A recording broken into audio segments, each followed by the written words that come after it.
This lesson is 3.7 in Go Math. It is to problem solve and multiply two-digit numbers. So there are lots of steps in this, so it's going to really help for us to be doing cubes so that we know what we're supposed to do, and then to draw a picture of that. All right, so let's go ahead, and they've given us a great example in number 1. I'll let you guys look over that to help you, but let's look at number 2. All right, let's read it and do cube. Everyone should have their pencil ready, and go. The 24 students in Miss Lee's class each collected an average of 18 cans for recycling. So that was Miss Lee's class. I don't hear you reading it with me though. I do need to hear you reading it. Okay, let's keep going. The 21 students in Mr. Galvez's class each collected an average of 25 cans for recycling. How many more cans were collected by Mr. Galvez's class than Miss Lee's class? So first of all, we need to find out how much Miss Lee's class collected, right? Okay, so we have, I'm going to put L for Lee. So let's do 24 students, and each one collected how many? 18, right? So we're going to multiply to find that answer. So first go up, then go over. Yes, we're going to do 24 times 8. So 4 times 8 is, think and say, 32, and regroup the 3. Good. Then go over. So 8 times 2 is, plus the 3 is 19. Very good. Are we done? No. No. Now we have to do 24 times 10. Everyone think in your head, what's 24 times 10?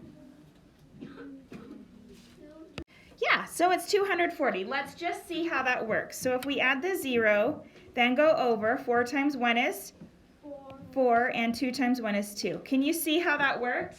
Yeah. Okay, now we have two partial products. What do we need to do to find the answer? Add, yes. So let's add those. 2 plus 0 is what? 2. 9 plus 4 is what? 13. Regroup the? 1. And 2 plus 1 is what? 4. So we have 432 cans in Miss Lee's. Let's find out what we will get for Mr. Galvez's. So I'm going to draw a G for Galvez. He had how many students? 21. And how many cans for each of those? 25. Very good. So let's multiply those. We're going to do 21 times 5 first. So 5 times 1 is what? 5. Yes, remember you should be writing this down with me. Now 2 times 5 is what? 10. Very good. Now we're going to do 21 times 20. Okay, so anything times a 10 has what at the end? 0, and we have 2 10s, so 0 goes there. Now 2 times 1 is what? 2, and 2 times 4 is what? I'm sorry, 2 times 2 is what? 4. Sorry, I give you the answer. And now we have to add those partial products. So 5 plus 0 is what? 5. And 0 plus 2 is what? 2. And 4 plus 1 is what? 5. Okay. Now let's go back to our question. How many more? Means we are going to think and say. Subtract. So which is the bigger number? 525. Yeah, 525 minus 432. Okay, 5 minus 2 is what? 3. Can we take 3 from 2 though? No. So let's take from that 5, that becomes 4. And that 10 we took away, we're going to add to the 2. So 12 minus 3, can we do that? What is it? 9. So 93 more cans, right? So 93 more cans. I'm going to draw a box around this so it's easy for me to correct it.